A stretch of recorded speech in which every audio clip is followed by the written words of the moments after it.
Hello, Bobcats. Mr. Buckman here with our lecture to wrap up our week in economics.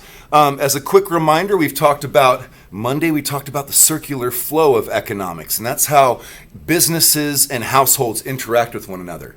We also talked about the laws of supply and demand, how when there is a larger supply of something, its value is driven down, and when a supply is scarce, when there's less of it, its value goes up, okay?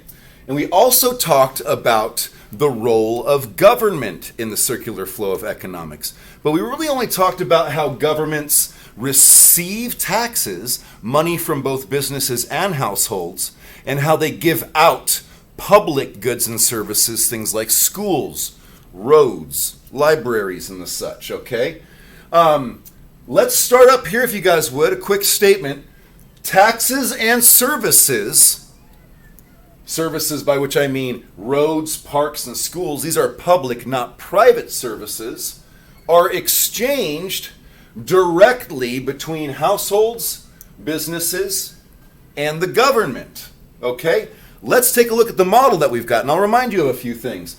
I've got a circular green arrow going this way to show the movement of money, and we've talked about this. And I've got a red arrow going the opposite direction that shows the movement of economic resources, okay? If you'll remember, households own all economic resources: land, labor, capital, and entrepreneurial ability. Those are sold to the market for resources, okay?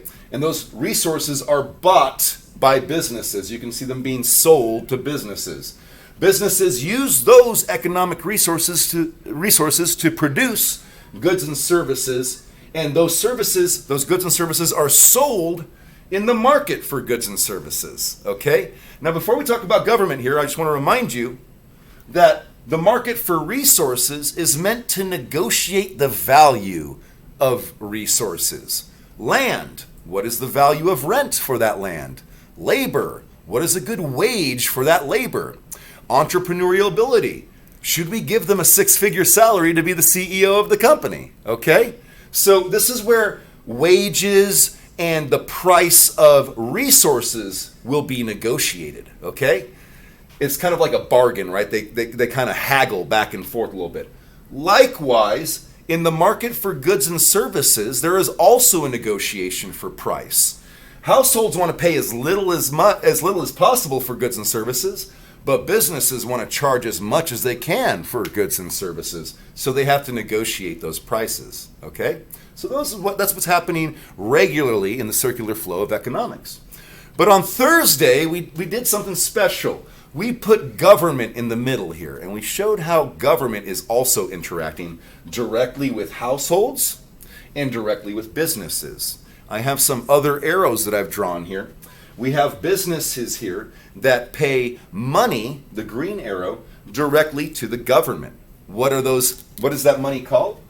It's called taxes. Taxes, okay? And likewise, households will also pay money to the government as well, also in the form of taxes, okay? Taxes.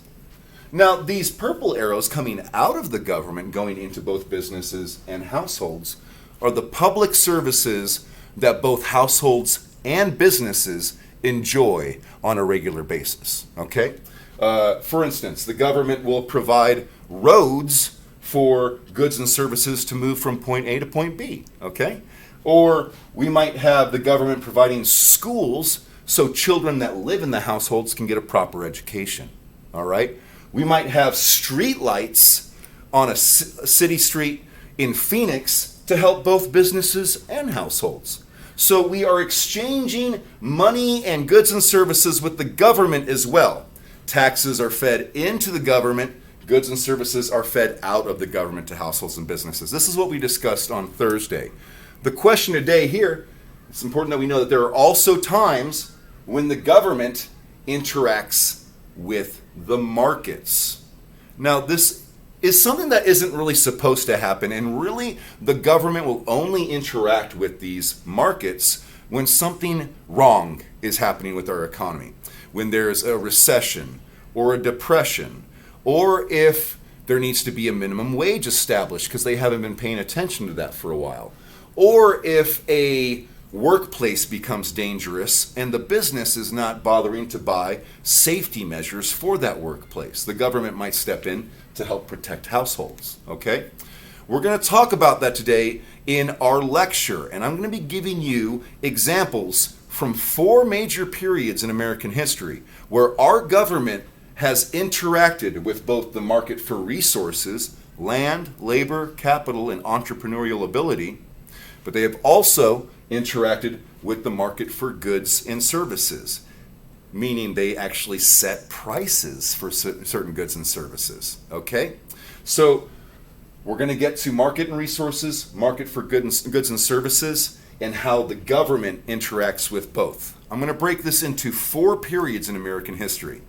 We'll be talking about the Gilded Age, the New Deal, the Civil Rights Era, and the 21st century. Please join me in the second video for this to continue our discussion.